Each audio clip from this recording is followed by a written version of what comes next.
Welcome to the Commander Crew, a Magic the Gathering Commander YouTube channel where we ask the question, who's your commander? We want to thank you for watching our videos.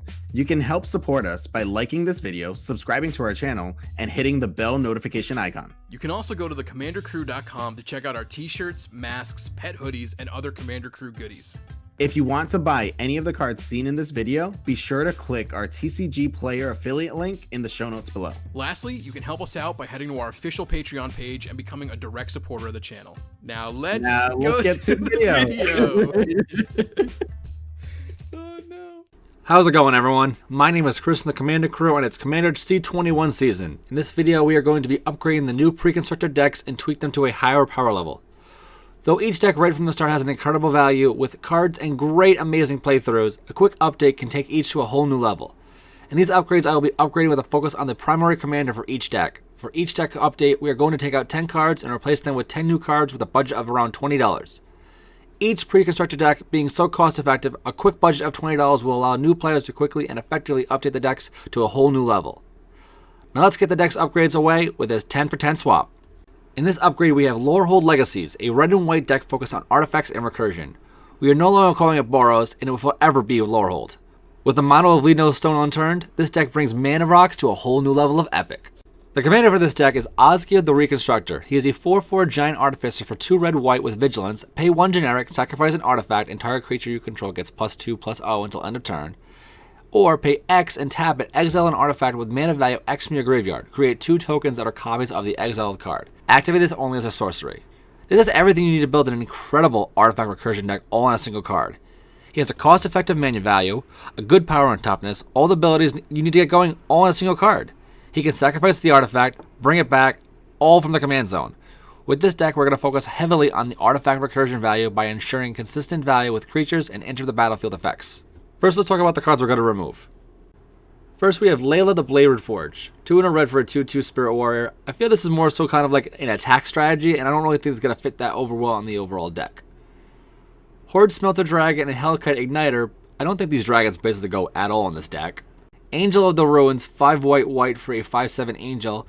It is pretty awesome, the fact that you can cycle it out and bring it back later in the game and potentially exile 4 things, but I just feel like that there's other better options for this. Excavation Technique, 3 and a white for a sorcery with Demonstrate. It does destroy any target non-land permanent, but I just feel that this is going to backfire me at any point in the game. Unstable Obelisk for 3 generic and Dispeller Capsule for a single white. They are getting rid of things, but there are far better options for overall value. Bosch Iron Golem for 8 generic. It's a sacrifice outlet, don't get me wrong. This is definitely something you want to do, but he's his own commander, and I think that's something completely different than we want to focus on. Nikita City for 2 generic, where you can discard a card, so basically get rid of the artifact out of your hand, and a creature can't be blocked, which doesn't really make any difference to this deck. And you can pay 2 generic when you untap it to draw a card, but again, there's other ways to get things in the graveyard way more effectively. And then Steel Overseer for 2 generic, where you tap it to put a 1/1 counter on each artifact creature you control. I just don't think that this is the right speed or overall value that this deck really needs, so definitely take this out. Now let's go over the cards we want to add to the deck. First, we have Foundry Inspector for 3 generic, 3/2 construct. Artifact spells cost 1 less to cast. Why would you not want a thing to make things cheaper? That's pretty awesome to include. We have Coveted Jewel for 6 generic, where when it enters the battlefield, draw 3 cards, already great value. You could tap it to add 3 mana of any single color.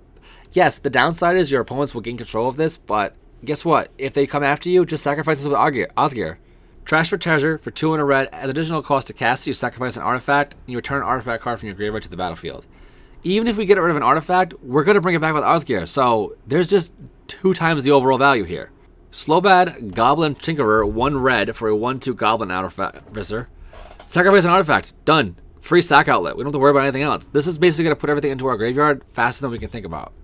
Reckless Fireweaver for 1 in a red for a 1/3 Human Artificer. When an artifact enters the battlefield, it deals 1 damage to each opponent. We're going to have a lot of artifacts into the battlefield, so this is going to help out substantially.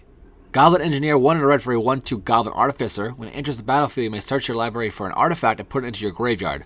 This is basically a tutor for us. It's only $2 too. Pretty epic. Then you pay 1 in a red for tap it, sacrifice an artifact, return target artifact card with mana cost 3 or less from your graveyard to the battlefield. So even this on its own has recursion. Mishra's Bible for 0. Tap it, sacrifice Mishra's Bible, look at the top card of your target player's library, but you get to draw a card. This can potentially be a free card draw engine for us. This is definitely something to look into. Then we have Retributive Wand, 3 generic. Pay 3 and tap it, it deals 1 damage to any target. But when it enters the graveyard from the battlefield, it deals 5 damage to any target. From one card, I can do 15 damage on a colorless card. That's insane. Definitely something I want to throw in this deck because it's any target. So you can do 5 to each opponent, 5 different creatures, and you can basically tap it to do the damage individually if need be. Definitely an awesome card. Then an awesome include would be Ugith's Nexus for 5 generic. If a player would begin an extra turn, that player skips that turn instead. No more extra turns, everyone. And if Ugith's Nexus would be put into a graveyard from the battlefield, instead of you exile it and you take an extra turn. Yes, you can't bring this back later on with Oscar, but you can take an extra turn. And we have so many ways to put things into the graveyard. And then lastly, we have Inventor's Fair. At the beginning of your upkeep, you control 3 or more artifacts, you gain a life. That's pretty awesome. But you pay 4 generic and tap it to sacrifice, you search your library for an artifact, reveal it, and put it into your hand. This is awesome because it's another tutor, and we want more tutors to get the artifacts that we need. Definitely look out for this card. It may be a little pricey at first, but it's definitely something that you want to look into. And there's my 10 in and 10 out for Lorehold Legacies with Oskia the Reconstructor. This deck is only going to get better the more you upgrade it. Red and White was already had a strong artifact background, and now they have this potential of a serious graveyard doubling recursion. It's a whole new level. This will definitely be one of the decks that I myself purchase and start to upgrade. Even just out of the box, it may be the best in the entire set. Thanks for watching my $20 budget upgrade with 10 in and 10 out for the new 2021 Commander pre-constructed decks. How would you upgrade this deck? What kind of stables does the deck need and what cards need to be taken out? I would love to hear your comments and ideas in the comments down below. Please remember to like this video, hit the bell notification for future videos, and subscribe to the channel because it helps us out at the Commander Crew so much. Again, my name is Chris from the Commander Crew. Thanks for watching. Peace.